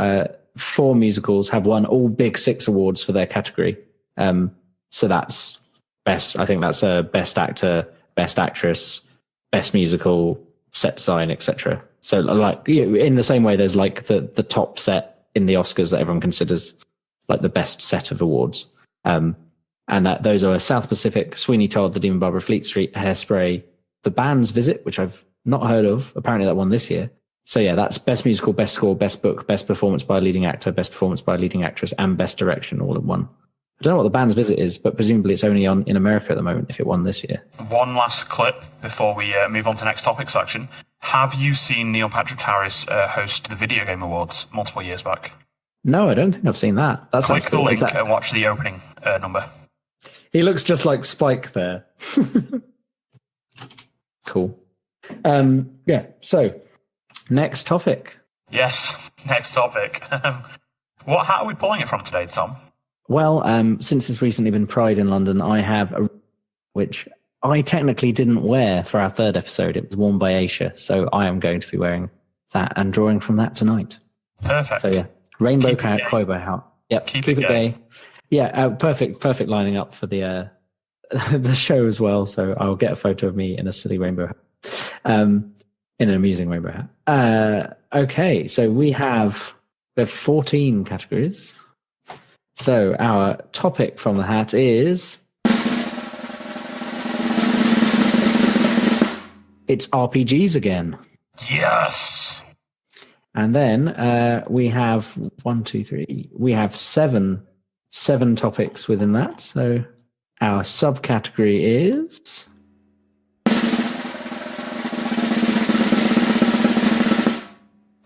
how to be a good player character. Cool. So RPGs with a subcategory of how to be a good player. Cool. Okay, yeah. That sounds like a fun... and we obviously have loads of guests who want to come on and talk about RPGs if we want, so that's easy enough too. That's an endless list. We have to actually be selective with that list. Yeah, but that's what I mean. It's not hard to find people. So, yeah, that should be cool. Excellent. Well, this has been The Hat of Many Things with Michael and Tom. Indeed, and you can find us at patreon.com/TTSS, where you can give us money if you like our singing. you scrubbing. Like you're supposed to pull things from the hat, not panhandle with it. You're like, please sir, can I have some more?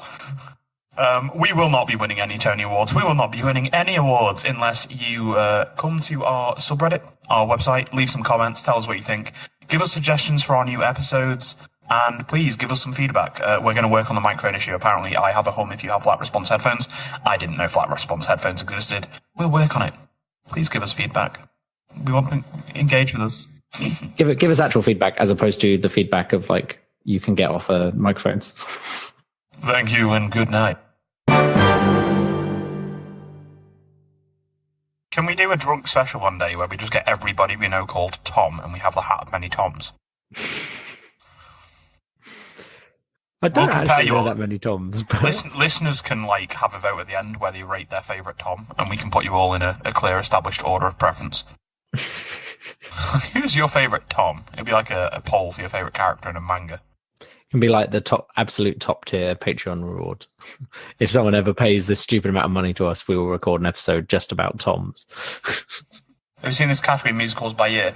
Apparently the earliest musical they have listed is 1855, and it's Pocahontas or The Gentle Savage. I mean, that's probably what Disney based it on, you know. Pocahontas, rushing in, heroinically distressed and dishevelled, followed by sailors. Husband, for thee I scream! Smith, lemon or vanilla? What is this dialogue? Oh, fly with me and quit those vile dominions! How can I fly, beloved, with these pinions? If anybody asks Andrew Lloyd Webber what his opinions on Brexit are, I do hope he responds with, softly, deeply. So do you think we should have a hard Brexit? No, soft. Help me write the music of the right.